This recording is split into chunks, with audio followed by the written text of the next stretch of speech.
Chers compatriotes, peuple congolais, bonsoir. On se retrouve aujourd'hui pour notre direct de ce soir.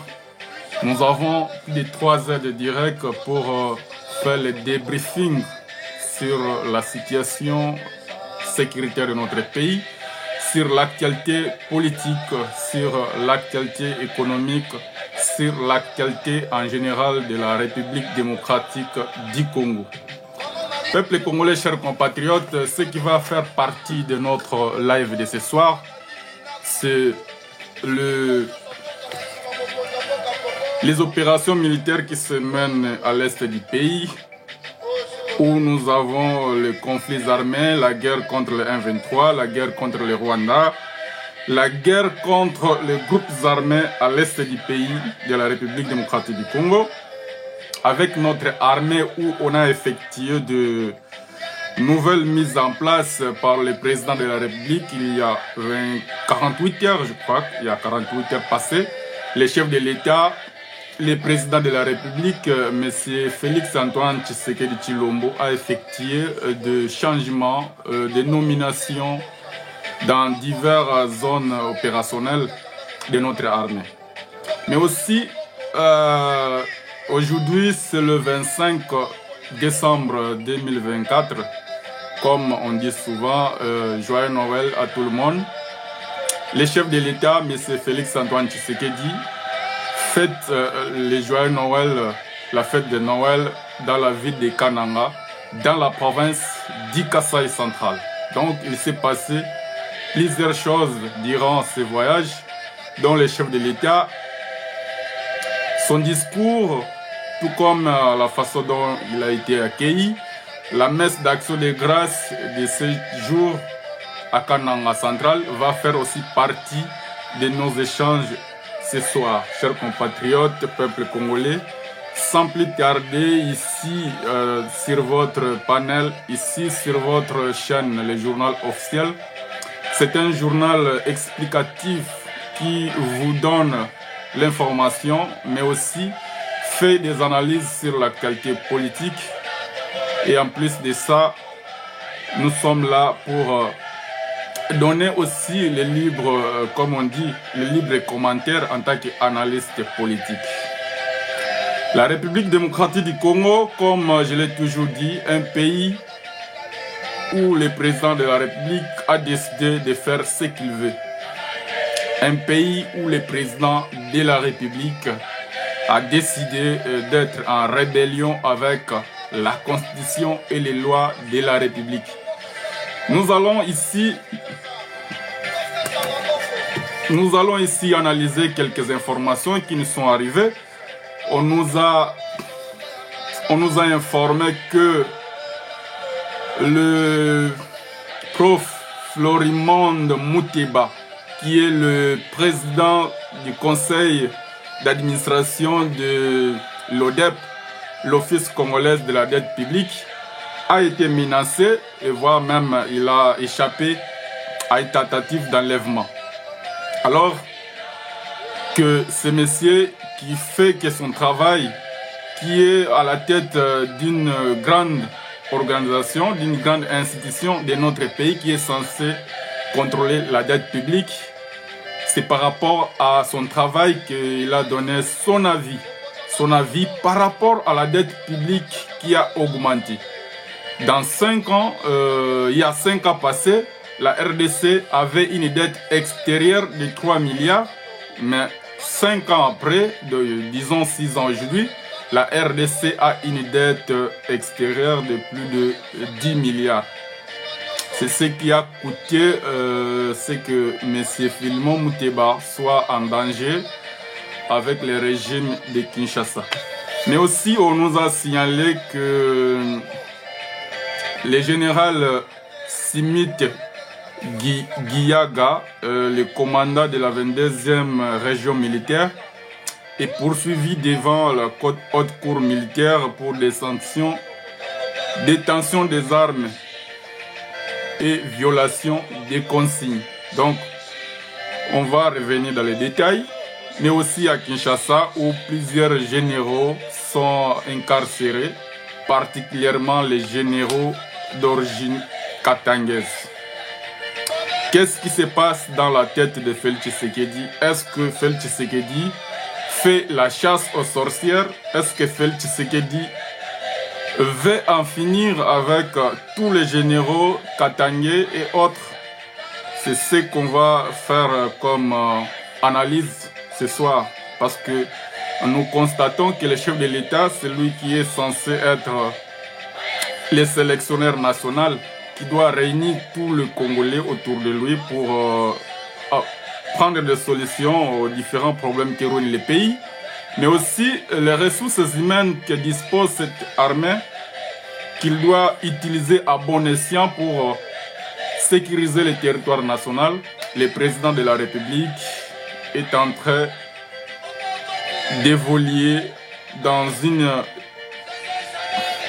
démarche allant dans le sens de martyriser, dans le sens de manipuler, dans le sens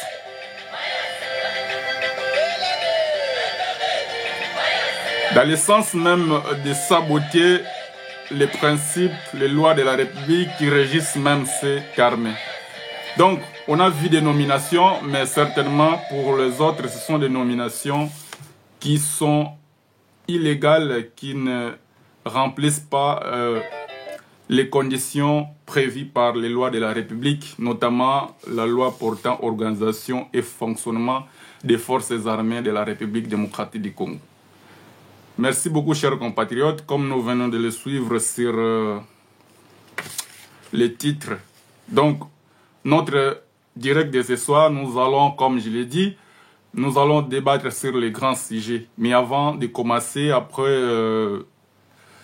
les thèmes, nous allons directement écouter la messe d'aujourd'hui, la messe de Noël qui a été célébrée à Kananga par le président Félix Tshisekedi.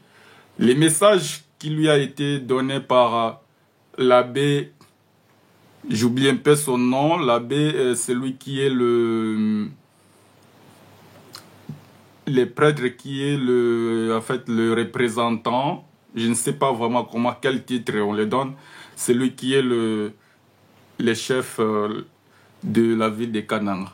Alors, les messages qu'il a donnés au chef de l'État, on va écouter et après, on va revenir pour des analyses. Écoutons les messages. Monsieur le Président de la République et chef de l'État, je me serais limité ici, mais alors, je faillirais à ma mission et le peuple pourrait m'en vouloir si je ne vous exprime pas ses besoins les plus importants et les plus urgents. Ce peuple espère en effet que je sois son porte-parole auprès de vous, franchement et loin de toute politique, simplement pour son bien, tel qu'il en ressent le besoin. Les besoins de ce peuple sont nombreux, mais il y en a 3 qui nécessitent votre attention particulière pour une intervention urgente. Je cite: les routes, l'électricité et les ravins.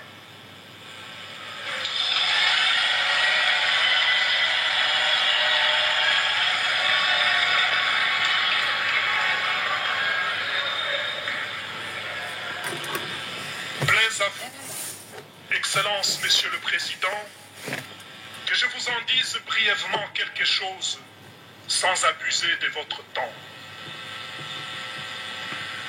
Le Grand Kasaï, qui ne se limite pas seulement à ces grandes villes, reste un espace gravement isolé et tristement enclavé. Tapotez, partagez les lives. Il y a un besoin impérieux de construire des routes interprovinciales et des dessertes agricoles pour faciliter la circulation des personnes, des biens et des services, sans quoi le développement tardera à venir. Nous vous félicitons de prendre le temps de visiter la route de Kalambambouji qui nous ouvrira sur l'Angola. Ich stehe de publicité. Voilà, on continue avec le discours.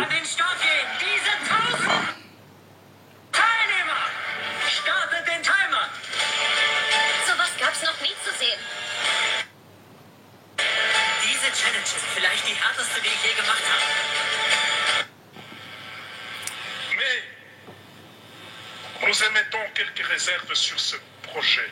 Suivez bien, chers compatriotes. D'abord, nous devons admettre qu'il faut construire cette route pour nous désenclaver. Mais le risque est que, si rien d'autre n'est fait, nous ne serons, nous, qu'un marché pour l'Angola qui viendra déverser chez nous son ciment, ses pierres et ses autres produits transformés.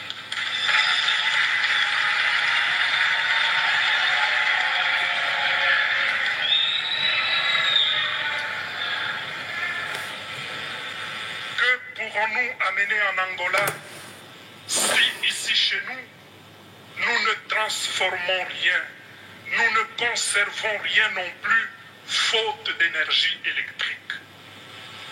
Le développement doit être pensé à partir de notre point de vue. Nous ne sommes pas donc contre la construction de cette route. Nous voulons dire qu'en plus des routes, le peuple a énormément besoin d'énergie électrique pour transformer et conserver ce qu'il produit à l'état naturel. Ce n'est qu'avec les routes et l'électricité que notre peuple s'inscrira dans la logique d'échange avec les autres et ne sera pas seulement un marché de ce qui est produit ailleurs pour être vendu et consommé chez nous. Sans énergie électrique, le Kasaï sera loin de toute industrialisation et ses fils s'en iront ailleurs, où d'ailleurs on ne veut plus d'eux. Ils y sont stigmatisés, maltraités et pourchassés et même tués comme des pestiférés. Chers compatriotes, suivez très bien. Suivez très bien, on va revenir dans les détails.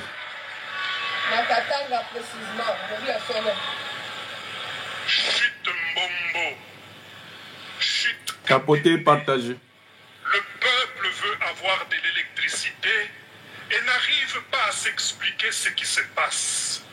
Quand il entend dire que le matériel pour tel barrage serait arrivé à telle gare et aurait moisi là-bas, le peuple ne comprend pas.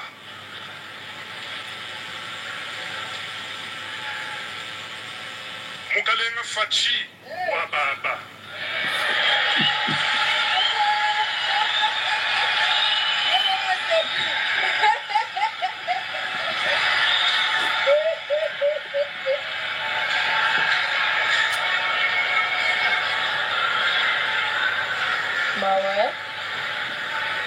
Bana benumba bambane tufesha koku nzembwa kwa musangu mukwabo awalo ni benyi kutwendele kwetu kuneku twabenzele fier twabebejane nudini kwenu kuti kukwetu kunekwa.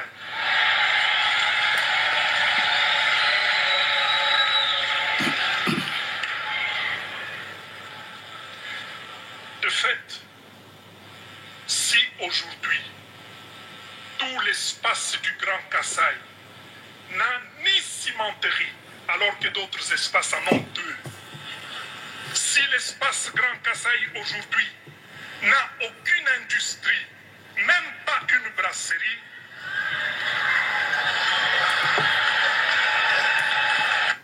constipation occasionnelle, cela peut devenir désagréable et inconfortable. Choisissez Movicol. Son efficacité est cliniquement Bolimbisi grâce à son accessibilité. publicité oyo.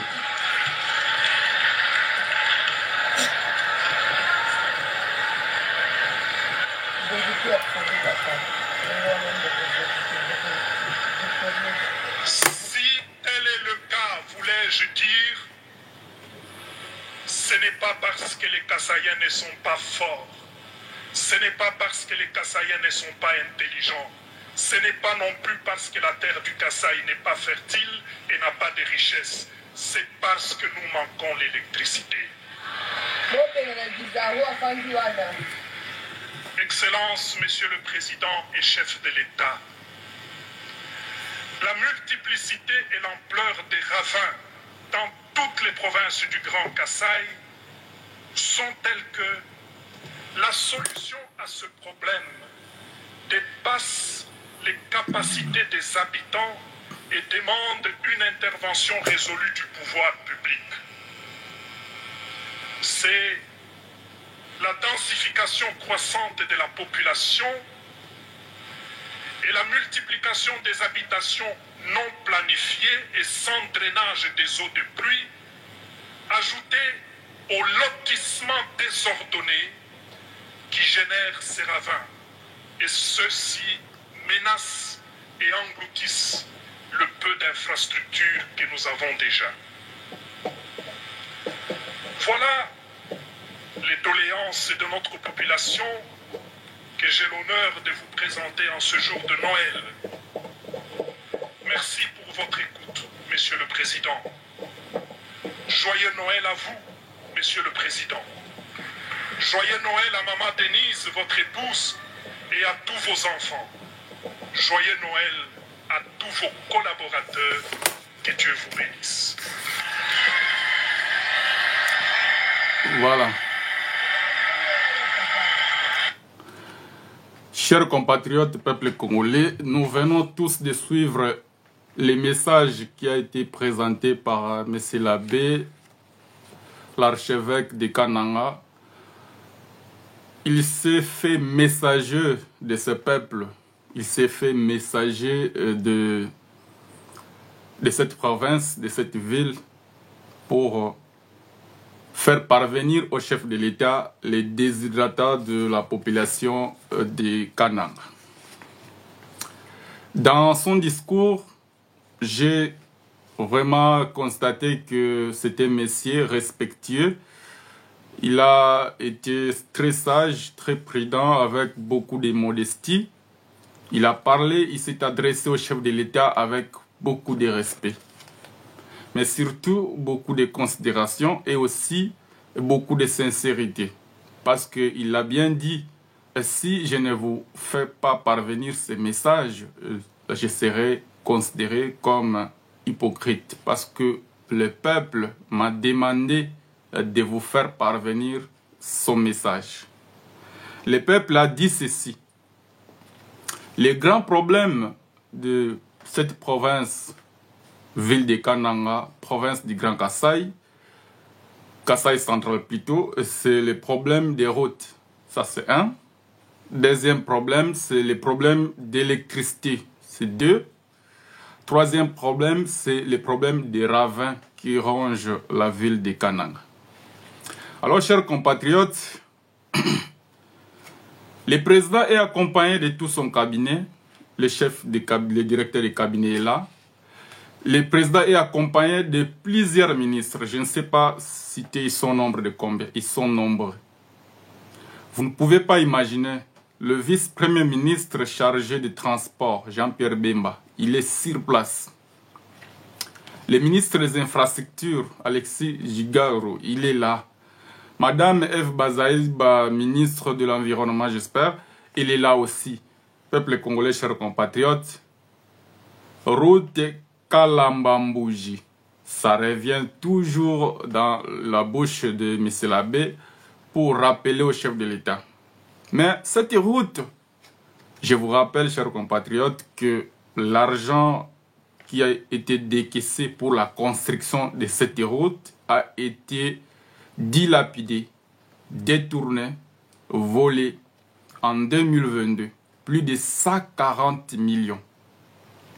Et encore, la même route fera encore l'objet d'un autre décaissement de 30 millions en 2023. Chers compatriotes, peuple congolais, je vous parle des faits ici que j'ai mené des enquêtes où j'ai des informations précises pour venir vous informer. Il a soulevé le deuxième problème, comme je l'ai dit, le manque d'électricité. Pourquoi? Parce que dans cet espace du Grand Kasaï, nous avons ce qu'on appelle les projets du grand barrage de Katende, dont l'argent a été détourné. Je ne sais pas vous donner les détails de tous les détournements qui ont été faits, qui ont été opérés, qui ont été faits en cascade dans plusieurs projets qui sont destinés dans les provinces du Kasaï central, Kasaï oriental, que ce soit l'Omami. Parce que les 3 provinces font ce qu'on appelle, non, les 4 provinces plutôt, avec la province de Sankuru, font ce qu'on appelle l'espace Grand Kasaï. Peuple congolais, chers compatriotes, pour votre information, le président de la République a failli ne pas descendre à l'aéroport de Kananga. Pourquoi? Parce qu'il y avait la pluie et les radars de l'avion ne voyaient pas la piste. Ce n'est pas parce qu'il y avait problème de pluie ou quoi que ce soit, mais c'est parce que le chef coutumier ne voulait pas que le président de la République puisse venir encore les mentir au Kananga. Pourquoi? Parce qu'ils ont plusieurs problèmes qui les reprochent au chef de l'État. D'abord, il lui reproche de faire la chasse aux sorcières des ressortissants du Kasaï central. Notamment, je cite ici François Beya, celui qui était le chef de sécurité. Je prends Jean-Marc Kabound, celui qui était son ami de combat de l'IDPS, qui est aujourd'hui à Makala. Et je citerai tant d'autres qui sont des conseillers qui ont été même certains, pour certains, selon les informations, certaines indiscrétions, qu'ils étaient empoisonnés. Mais aussi des conseillers qui étaient chassés à la présidence par Félix Tshisekedi parce qu'ils sont originaires du Kasaï central. Peuple congolais, chers compatriotes, je vais droit au but. 3e problème, il a cité le problème des ravins, comme je dis. Alors, pour l'électricité, comme je l'ai dit, le barrage de Katende, le grand barrage de Katende qui devrait résoudre tous les problèmes d'électricité, d'énergie qui se posent dans l'espace Grand Kasaï, n'a jamais été construit. Pourquoi? Parce que l'argent qui a été décaissé a été détourné. Mais là, sincèrement, je n'ai pas de chiffres. Je n'ai pas de chiffres avec les barrages de Katende. Vous avez entendu dans les messages de M. Labbé, il dit très bien que les matériaux destinés qui sont destinés à la construction de ces barrages de Katende sont, paraît-il, bloqués dans un port quelconque que lui ne maîtrise pas. Alors, en dépit de ces 3 problèmes, M. Labbé a soulevé un problème très important, une préoccupation majeure que nous les Congolais, peut-être je ne dirais pas vraiment nous les Congolais, mais je dirais que la représentation nationale, les députés, les élus, les parlements, les gouvernements, je crois qu'à ce point-là, ils sont un peu distraits par rapport à la préoccupation que M. Labbé a soulevée. Il dit ceci. Récemment, on a vu le président Félix Tshisekedi aller en Angola pour signer des accords pour la construction de la route rail qui va relier les provinces du Katanga jusqu'au port de Lobito. Mais Labbé, il dit ceci. Nous, la population du Grand Kasaï, Kananga particulièrement, on ne s'y oppose pas. Mais sauf que on vous fait constater que avec la construction de cette route, ça ne va pas profiter au développement de notre province. Pourquoi? Par motif de... Quand cette route sera construite, on va constater ici que l'Angola va commencer à nous fournir tous les produits. Les ciments, il va nous fournir les produits de première nécessité. Il va nous fournir tout ce que nous produisons déjà ici. Mais sauf que nous les produisons mais nous ne pouvons pas les transformer ou les conserver. Pourquoi? Parce que nous n'avons pas d'électricité. Et puis, il va encore beaucoup plus loin, il dit, l'espace Grand Kasaï, c'est la seule partie du pays où il n'y a pas de cimenterie. Il n'y a pas de cimenterie. Ce ne sont pas mes paroles. Moi-même, je n'ai pas vérifié ça. Mais celui qui est sur place, discours tenant lié, c'est ce qu'on vient de suivre tout de suite là. Donc, dans l'espace Grand Kasaï, il n'y a pas de cimenterie. Et quand on veut construire une ville, un pays, donc tout le monde peut comprendre c'est quoi l'intérêt d'avoir une cimenterie. Parce que ça va contribuer à la construction de cet espace-là. Mais aussi, il dit, cet espace-là, il n'y a pas d'industrie. C'est vraiment regrettable. C'est vraiment regrettable. Et à la fin, je crois même les politiques ne savent même pas tous ces problèmes-là. Peut-être ils savent, ils font la sourde oreille, ou soit ils sont tellement malhonnêtes qu'ils ne peuvent rien faire de bon. Là, on se pose des questions. Pourquoi? On va y revenir. Et je me dis, il va conclure en ces termes-ci. Il dit, ce n'est pas que, comme on manque de cimenterie, on manque des industries, on manque d'électricité. Donc, il dit que ce n'est pas parce que la population du Kasaï n'est pas intelligente. Ce n'est pas qu'il n'y a pas de projet. Ce n'est pas que ce peuple-là ne produit pas. Il dit, c'est parce que nous manquons de l'énergie. Nous manquons l'électricité. Parce que c'est ça qui va permettre à une industrie de s'implanter dans l'espace Grand Kasaï, produire le ciment, transformer les produits qu'on produit au Kasaï, mais aussi conserver tout ce que nous produisons. Parce que avec l'énergie, on peut toutefois conserver certains produits agroalimentaires, par exemple. Alors, peuple congolais, chers compatriotes, je vais y aller droit dans mes analyses, ensemble avec vous, et vous faire constater que ce qui a été lu dans ce petit mémorandum de 5-6 minutes, avec beaucoup de modestie, c'est vraiment bon. Moi, personnellement, le chef de l'État sur place, avec son cabinet, avec son gouvernement, je me pose des questions. Si moi, à leur place, je me dirais, mais c'est quoi mon utilité, en fait, quand je suis devant les peuples qui me mettent devant mes défis? Donc, dans cette province-là, dans cette ville-là, il n'y a aucun projet qui a été initié par Félix Tshisekedi qui a abouti. Tous les projets, soit ça a commencé et les travaux se sont arrêtés. Ou soit ils n'ont jamais fait quelque chose, l'argent a été détourné. C'est ce qui est constaté. Mais aussi, il a dit un mot, il dit, nous ne voulons plus qu'on puisse chasser nos enfants ailleurs. Vous imaginez? Donc, il a soulevé un problème majeur, celui de l'exode rural. Donc ce n'est pas seulement les Kasaïens, mais puisque ici on parle du Grand Kasaï, on parle du Kananga, là où le président se trouve maintenant. Donc le problème qui a été posé au chef de l'État, M. Labbé, dans son message, il lui dit, chef de l'État, si chez nous ici on ne construit pas, si chez nous ici on n'investit pas, c'est parce qu'on n'a pas l'électricité, c'est parce qu'on n'a pas de routes.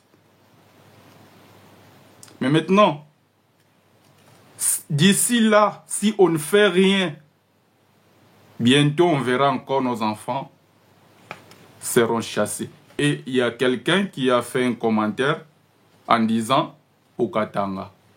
Nous savons tous ici, ce n'est un secret pour personne. Donc les Kasaïens, qui sont aussi propriétaires du Katanga, comme tous les autres Congolais, ont été chassés d'une manière ou d'une autre, ou comme sont devenus comme la risée de Katangais en disant non, vous quittez trop chez vous pour venir chez nous. Chose qui n'est pas mauvaise du tout, du fait que ils ont aussi droit à aller au Katanga.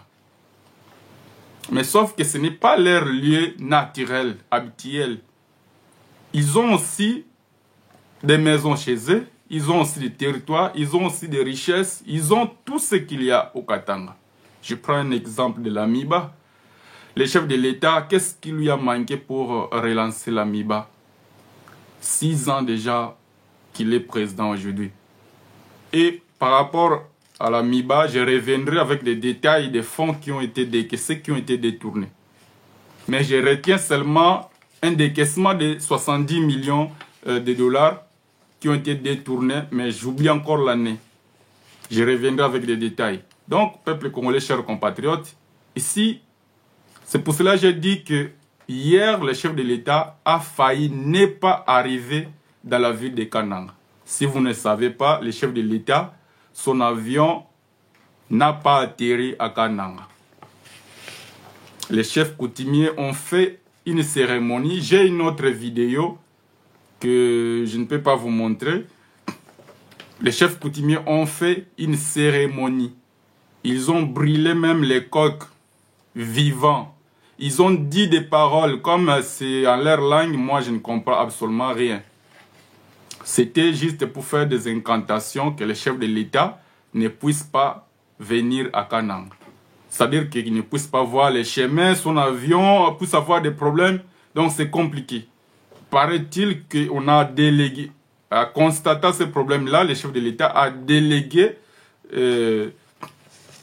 des émissaires chez les chefs coutumiers pour demander leur grâce. Le chef de l'État puisse atterrir et qu'on puisse lui donner l'opportunité de rencontrer la population et discuter de tous les problèmes du Grand Kasaï. Tous les problèmes aussi, particulièrement de Kananga, parce que le Grand Kasaï a ses problèmes. La ville de Kananga, province du Kasaï central aussi, a ses problèmes. Parce que ces peuples-là sévissent martyrisés, maltraités, tribalisés par Félix Tshisekedi.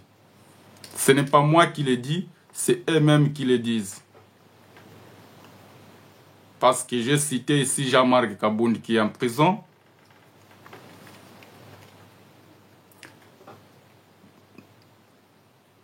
Les Grands Kasaï, en fait, quand on dit les Grands Kasaï, on cite, je crois, 4 provinces. Il y a les Kasaï central, il y a la province du Kasaï, ce qui était Kasaï oriental, il y a les Sankourou, il y a aussi l'Omami. C'est ces 4 provinces-là qu'on appelle les Grands Kasaï.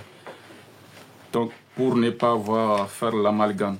Donc, le chef de l'État qui a fait beaucoup de promesses à ces peuples-là, qui a fait aussi beaucoup de tort à ces peuples-là, que ce soit consciemment ou inconsciemment. Là, on ne sait pas trop du tout, mais nous, on décortique les faits tels qu'énoncés. Donc ici, on nous fait constater que le chef de l'État n'a rien fait pour la vie de Kananga pendant 6 ans. Vous imaginez, dans un pays où le président de la République, dans tous ses discours, il répète les succès du programme de 145 territoires. Peuple congolais, posez-vous les questions maintenant. À Kananga, Kasaï central, est-ce qu'il n'y a pas de territoire? Donc les territoires là, ça se trouve qu'au Congo central, ça se trouve qu'à Kinshasa, ça se trouve qu'à Rutshuru, à Bunagana. Dites-moi un peu, là où se trouve Nanga, ce n'est plus notre territoire. Est-ce que ça fait toujours partie du projet de 145 territoires ou bien ce n'est plus 145 territoires? C'est ça en fait des questions profondes qu'on doit se poser et que ces réponses, ça se trouve aux membres du gouvernement. Les réponses se trouvent à M. Félix Tshisekedi. S'il était sincère, il devait réellement réduire déjà le nombre de territoires qui ont bénéficié de ces projets. Parce qu'à l'Issala, lors de propagande, en 2023, on lui a posé la question. C'était d'ailleurs en Lingala. On lui pose la question. Yebisa biso, yo penda, yebisa biso ata toilette publique oyo yo tongela biso na mboko yo. Soki ezali, bato yo bazo salaka na yo bazo kosaka yo awa, bazo salaka biso eloko moko te. Mais effectivement, le papa avait raison. Il avait raison parce que ça se voit jusqu'aujourd'hui. Félix Tshisekedi, le 20 janvier 2024, quand il prête son serment, il dit ceci. Parmi ses paroles, il dit les erreurs du passé ne reviendront plus. Les erreurs du passé, c'était quoi? Promesses, beaucoup parler comme un perroquet, voyages inutiles. Moi, j'appelle ça des promenades inutiles. Parce qu'un voyage, c'est quand on a un but, quand on a une mission, quand on a une nécessité. Le président de la République qui a un cabinet de plus de 1000 conseillers, dit jamais vu. Comment il doit voyager tout le temps? Il a plus de 1000 conseillers. Il a un gouvernement de 57 membres. Le Premier ministre et 56 autres, donc ils sont 57 au total. Il a un parlement, il peut collaborer avec n'importe quel service de la République. Comment il doit se mettre tout le temps? Il est à Luanda, il est à Ouganda, il est à Burundi, il est... Non, c'est incroyable. Il ne peut pas déplacer tout le temps parce qu'il y a des urgences qu'il doit résoudre ici au pays. Mais aussi, à chaque fois qu'il monte dans l'avion, ça coûte cher à la République. Lui, il ne considère pas l'aspect financier parce que pour lui, l'argent de la République, c'est pour lui. L'argent de la République, ce n'est pas à gérer avec bon escient, non. C'est ce qui fait que les fonctionnaires souffrent pour lui, ça ne lui dit rien. Ça ne lui dit absolument rien. On ne vous paye pas, il se manque de ça. C'est pour cela que vous avez vu samedi, il fait appel aux députés de l'Union sacrée, il fait appel au gouverneur des provinces, parce qu'aujourd'hui, il se considère comme un chef coutumier. Donc, il trouve que ça, c'est un cadre légal de parler aux élus du peuple et aux gouverneurs. Mais non. Même si les gouverneurs ici de votre parti ou bien de votre plateforme électorale, les modalités de collaboration en tant qu'institution ne sont plus les mêmes. Donc, vous ne pouvez plus les prendre en otage et commencer à les dicter votre volonté. Vous voulez changer la constitution et vous voulez que les gouverneurs aussi adoptent l'attitude que vous avez pris, les projets que vous avez pris pour qu'ils puissent ramener la population. Sauf que il n'y a que des gouverneurs bêtes, je dis bien des gouverneurs bêtes qui vont ramener ces projets-là à leur population. Sinon, tout le monde sait déjà que Félix Tshisekedi a démérité. Félix Tshisekedi n'est pas celui qu'on doit laisser encore 1 minute, 30 minutes au pouvoir. On doit trouver les moyens possibles à tout moment. À tout moment, s'il y a l'occasion, à tout moment, il faut directement l'enlever. Parce que c'est un produit fini, c'est un produit périmé. Vous ne pouvez pas imaginer, il est au Kasaï central. Il n'y a pas l'électricité dans cette ville-là. Il est au Kasaï central, il n'y a pas de route. Route Kalambambouji, moi je ne connais pas ça très bien, j'ai écouté ça ici, mais avant d'écouter ça ici, j'ai déjà des éléments sur cette route où on a décaissé 140 millions détournés, 30 millions détournés. Si vous voulez que je vous mette la vidéo, je peux vous mettre la vidéo. Quand vous entrez dans ma bio, consultez mes vidéos, vous verrez l'échange sur la construction des routes Kalambambouji. Qui a fait ça, c'était la radio Okapi qui a organisé un forum des jeunes pour parler du problème des Kanang. Et les jeunes se sont exprimés librement, ils ont critiqué la gestion du président de la République comme vous ne pouvez pas imaginer. Donc si je peux retrouver la vidéo rapidement, vous allez comprendre que ça ne date pas d'aujourd'hui. C'est pour cela que je dis qu'il y a une forme de regret au sein de cette population-là. Il y a une forme de regret. Ce n'est pas avec honneur que NAB accepte ou bien il prend le courage ou bien le risque de transmettre au chef de l'État les messages de la population. Ce n'est pas réellement dans son rôle habituel, même s'il peut le faire exceptionnellement, mais ce n'est pas vraiment son travail parce que là, il est à la chair.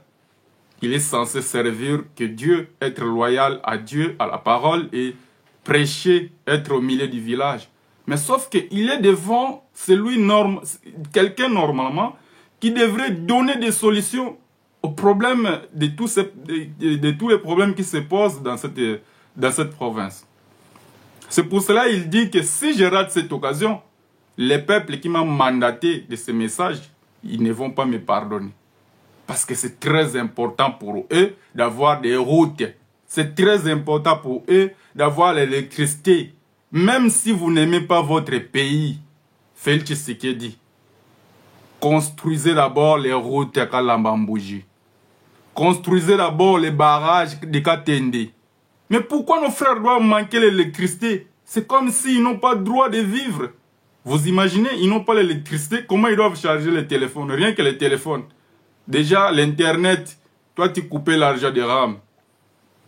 Mais tu ne savais pas que nous on devait charger les téléphones. C'est compliqué. Hein? Donc, ici nous sommes devant quelqu'un qui a failli à ses responsabilités. La RDC, c'est comme si c'était une société, on peut dire ici que la RDC est en faillite. Elle est en faillite. Il ne faut pas regarder, non, nous sommes riches, nous sommes, non. Ça, ce sont des potentialités. Il faut d'abord exploiter ça, mettre ça en valeur. Enfin, on va dire on est riche. Mais aujourd'hui, on est pauvre.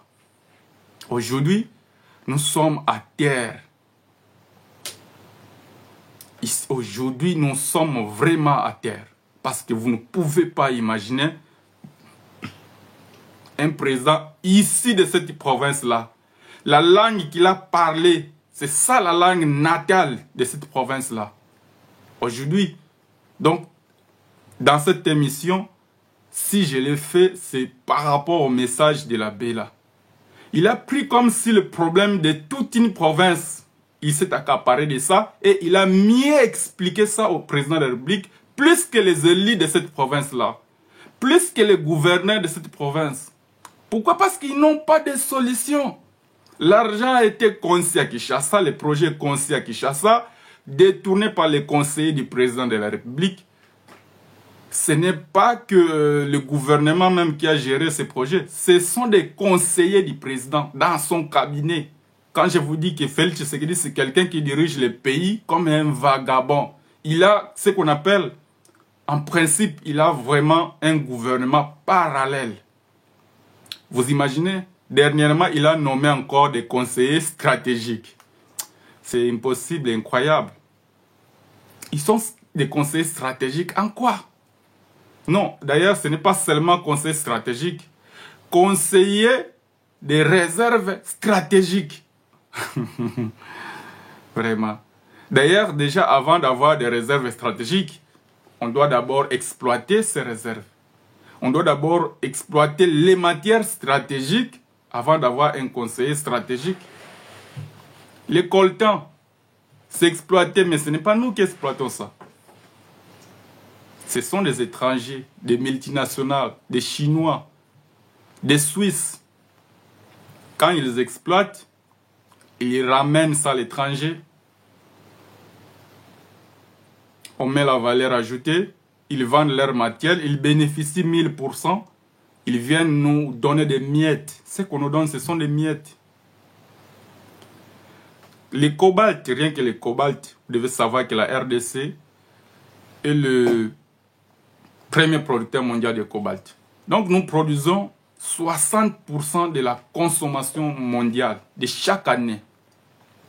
Mais l'industrie de cobalt, ça génère 7000 milliards l'année. Donc tous les circuits là, en commençant par les sociétés qui exploitent, en commençant les sociétés, les pays, les bénéficiaires, les consommateurs, les utilisateurs.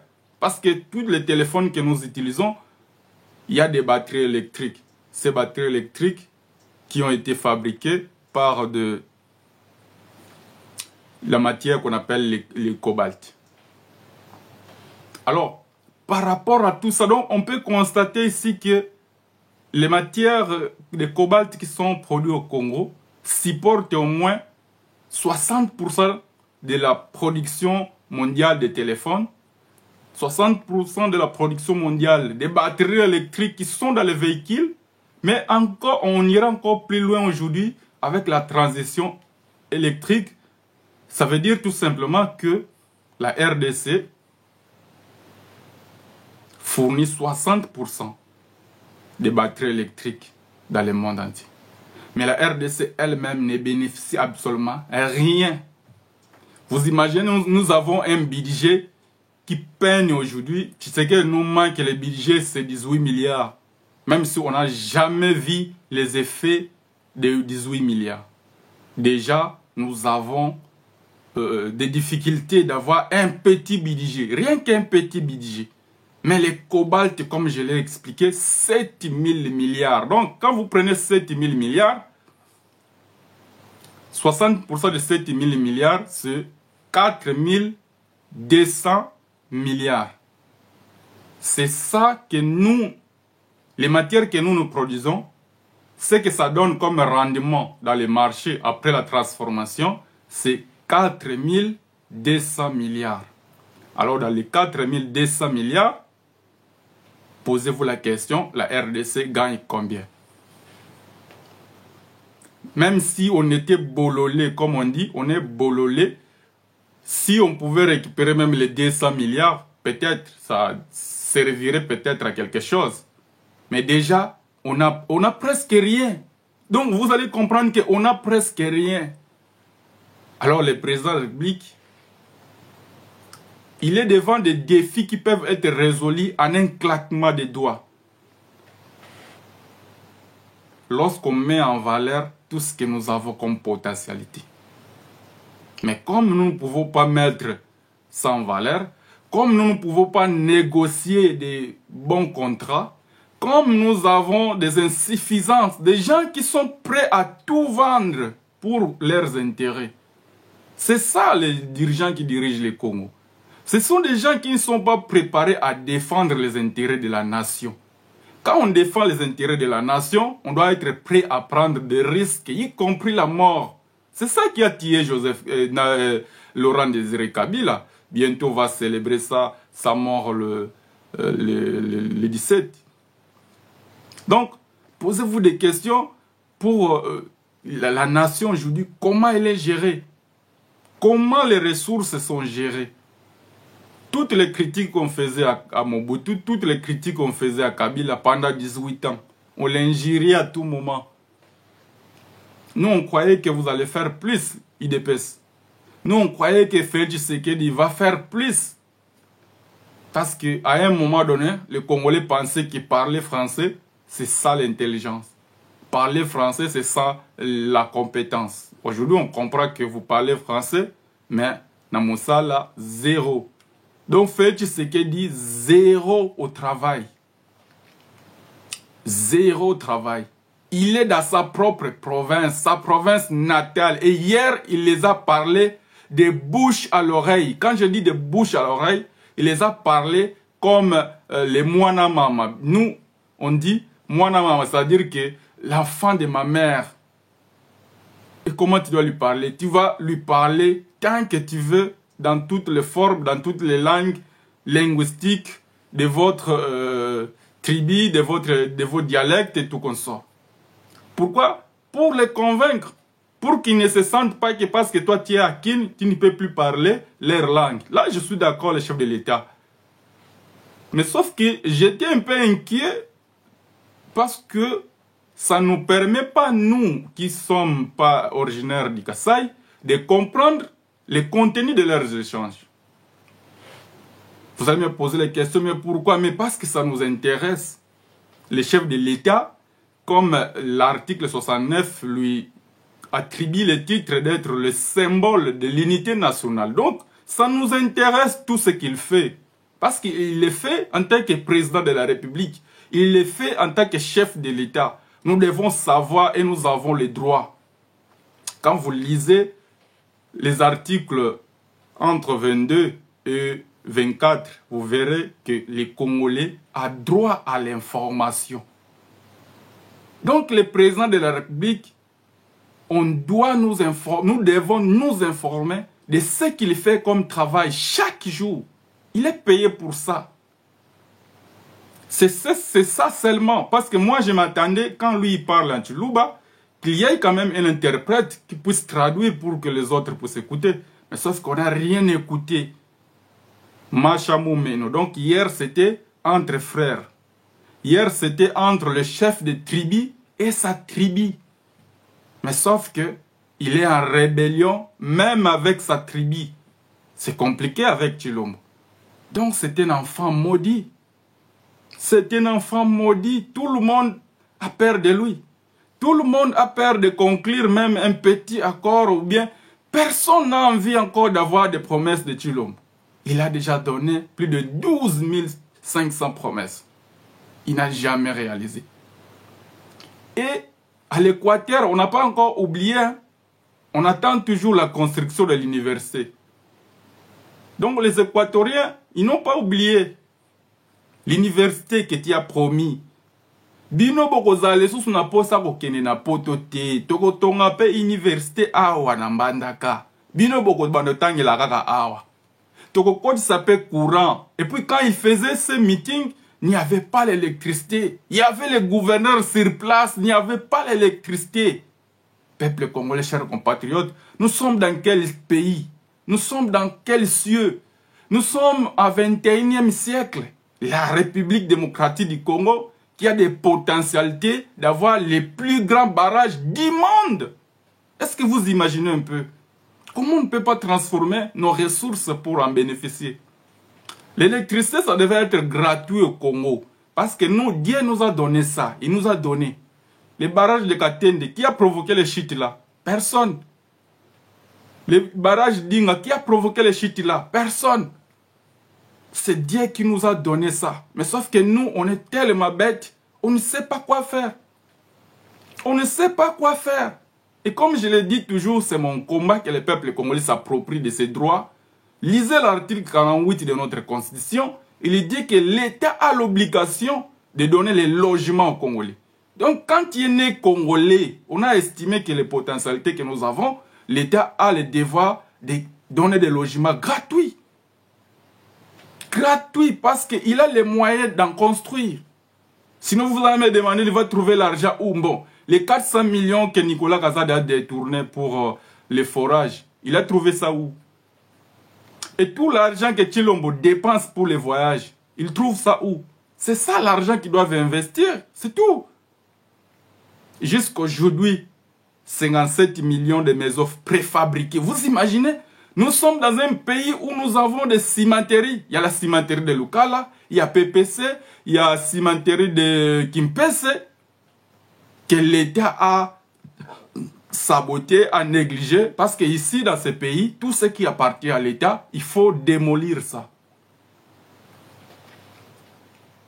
Matata Tampono est arrivé, il a démoli la cimenterie de Kimpese. Il a laissé les privés rien gagner, partager la part du marché. Félix Tshisekedi arrive, il trouve Congo Airways, il a démoli Congo Airways. Vous imaginez? Quand le sénateur, le député Matata Tampono s'est exprimé à propos de Congo Airways à l'Assemblée nationale, j'étais surpris d'entendre certaines vérités ou contre-vérités. Matata Tampono dit Congo Airways a été créé avec moins de 100 millions de dollars américains. Mais aujourd'hui, les rapports que nous avons indiquent que Congo Airways a des dettes de plus de 120 millions de dollars américains. Peuple congolais, nous sommes dans quel pays? Nous sommes dans quel pays? Matata Tampono dit un avion, le minimum, en très bon état, coûte 15 millions. Mais l'État congolais, il a accepté de louer un avion à 500 000 dollars par mois. L'avion que vous avez vu là, l'État congolais loue ça, 500 000 dollars par mois. Peuple congolais. Ça, ce n'est pas la sorcellerie, ça. Qu'est-ce qui manque à l'État? De prendre 15 millions, d'acheter 20 millions achetés, mais il s'est dit non, je dois louer. Et faisons un peu les calculs. 500 000 dollars x 12, ça donne 6 millions. Vous imaginez? Donc 2 ans et demi de location et ça vaut déjà le coût total d'un avion. Mais l'État ne calcule pas tout ça. Donc on comprend qu'ici, Les gens qui gèrent les institutions, les gens qui gèrent les secteurs publics, ce sont des gens consciemment malhonnêtes. Ce sont des gens qui ont comme objectif d'assujettir la République. C'est-à-dire quand la République, c'est comme une personne, hein, on le dit, ils se sont donnés comme mission de soumettre cette personne à la punition, de les piller, de les saccager, les torturer, les malmener, les saboter. Ils sont devenus riches à cause de ce travail-là, à cause de l'État, à cause des fonctions publiques qu'ils ont, mais sauf qu'ils n'ont pas le cœur pour le travail auquel ils ont été engagés. Le travail auquel ils ont pris les fonctions, ils ont été investis devant la représentation nationale. On se pose des questions aujourd'hui. Les parlements, les palais du peuple, ça sert à quoi? Si ça ne sert pas à résoudre les problèmes du peuple, si ça ne sert pas à faire les contrôles, un contrôle sérieux. Quand on fait des contrôles sérieux dans tous les domaines au Congo, qu'est-ce qu'on va faire? On va faire des mentions pour tous les membres du gouvernement. Donc on fera juste une mention contre la première ministre et tous les gouvernements tombent une fois pour toutes. Parce que ce sont des gens qui sont incapables. Ce sont des gens qui se réunissent chaque vendredi. Je l'ai toujours dit et répété. Nous sommes les seuls pays où les conseils des ministres se passent chaque vendredi, chaque semaine. Mais il y a des problèmes dans ces pays-là qui n'ont jamais eu de solution. Je vous cite seulement un problème qui n'a pas de solution. Depuis septembre, les enseignants des écoles publiques sont en grève. Ils demandent juste l'amélioration de leur salaire. Vous imaginez? Les députés qui sont les contrôleurs budgétaires, ils sont les chefs-d'œuvre en fait, parce que ce que le gouvernement amène, on appelle ça les projets. Donc lui, il propose, il fait sa proposition du budget. Il dit non, moi je vais payer les enseignants 245 000 francs congolais. Mais vous les députés, je vais vous payer 21 000 $. Regarde, les députés, ils reçoivent les projets du montant qu'on doit payer aux enseignants en 2025. Il dit, oui, je suis d'accord. Payez-les 245 000 francs congolais. Mais non, je ne suis pas d'accord. Nous, les députés, pas 21 000. Nous, les députés, 33 000. Vous imaginez, peuple congolais? Regardez là où se trouve la malhonnêteté du Congolais. On a encore signalé les lives parce que c'est devenu une habitude. Quand je commence les lives, les gens doivent signaler pour que nous ne puissions pas parler. Pour que nous ne puissions pas parler de toutes les vérités qui rongent la République, qui rongent le régime de Tshisekedi. C'est ça même qui les fragilise. Son ennemi, ce n'est même pas l'opposition. Son ennemi, c'est sa bouche, ses promesses, ses engagements. Tout ce qu'il a pris comme engagement, qu'il n'exécute pas. C'est ça son ennemi véritable auquel il doit se battre jour et nuit. Son ennemi, ce n'est pas la Constitution. Ici, on commence à se poser des questions. On a quel genre d'humain au Congo? Donc, au Congo, on a des gens qui ont été chassés par les diables. Vous imaginez? Les diables trouvent que ce monsieur-là, il fait trop mal aux gens. Il fait trop mal aux anges. Le diable dit non. Toi, je n'ai plus besoin de toi ici. Va au Congo. Mais pourquoi il envoie au Congo? Oui, il envoie au Congo parce qu'apparemment au Congo, c'est là où se trouve Satan 1. Parce que Satan 2 se trouve en Russie, comme nous avons tous appris que Vladimir Poutine a une arme qu'on appelle Satan 2. Donc Satan 1, il est au Congo. Et maintenant, s'il faut avoir une représentation de Satan 1, on dirait que Satan 1, il est représenté par le fait Tshisekedi. Parce que c'est lui le chef de l'État des pays là où habite Satan 1. Donc c'est lui qui le représente. C'est lui qu'on appelle Mukwantombolo. C'est lui le roi soleil. C'est lui Fachi Béton. Donc c'est lui Satan 1. Peuple congolais, chers compatriotes, nous sommes en train de vivre avec des loups. Nous vivons dans un pays avec des démons. Des gens qui ont pactisé avec les diables. Comment vous pouvez soumettre un pays? Le pays qui est le vôtre. Vous vous dites aussi des pères et des mères. Mais vous faites un travail de malhonnêteté. Vous faites un travail de ne pas capitaliser les intérêts de ces pays-là. Vous n'aidez pas la République. Vous êtes en train d'accompagner la République à disparaître. Vous imaginez? Vendredi, vous êtes au Conseil des ministres. Vous avez déjà les rapports depuis longtemps que les enseignants ne sont pas payés. Ils sont toujours à grève. Il n'y a pas de solution. Mais on n'a jamais, comme jamais vu depuis longtemps, entendre que le ministre n'est pas payé. Ou bien le président n'est pas payé. Ou bien les voyages de Félix Tshisekedi sont bloqués parce qu'il n'y a pas de moyens. Parce qu'on doit résoudre une urgence, celui de payer les enseignants. Parce qu'on doit résoudre une urgence, celui de payer les militaires. Dans ma publication, quand j'ai écrit que les militaires, ils ont 7 $ de prime, il y a un militaire qui m'a répondu, il a dit, c'est 11 $. Donc je me dis, félicitations, je fais quand même un sacré travail. Parce que déjà, il n'y a qu'un écart de 4 $. Donc quand un militaire me confirme que quand il part en guerre pour défendre le territoire, l'État lui donne comme prime de risque 11 $. Je me dis, mais non, quelle sorcellerie. Quelle sorcellerie. Maintenant, regardez notre pays. La loi impose à l'État de donner de vraies informations aux Congolais. C'est ce que j'ai dit ici. C'est que le chef de l'État s'est échangé avec ces peuples-là. Nous, on ne pouvait pas décoder ça. Mais ce n'est pas totalement sa faute parce que c'est la mission de la télévision et la radio publique. C'est pour ça qu'on a créé cette radio, cette télévision. Mais maintenant, son devoir, c'est quoi? C'est de nous dire la vérité, nous informer tout ce qui se passe sur l'étendue nationale. Mais nous dire la vérité et rien que la vérité. Ce n'est pas en cachant l'information. Donc, j'ai commencé à entendre ça hier soir. Non, depuis on a nommé les nouveaux généraux, l'armée monte en puissance, le Lubero, ils ont fui. On n'a pas des images. On n'a pas de preuves. C'est comme ça que nous devons vivre.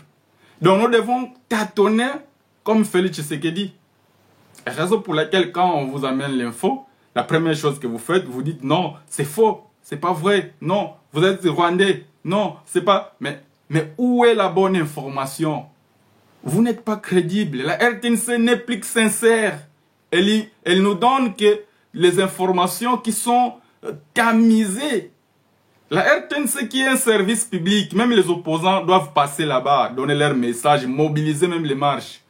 Mais depuis là, la RTNC, opposition ne peut pas passer. Donc je vais relancer le live.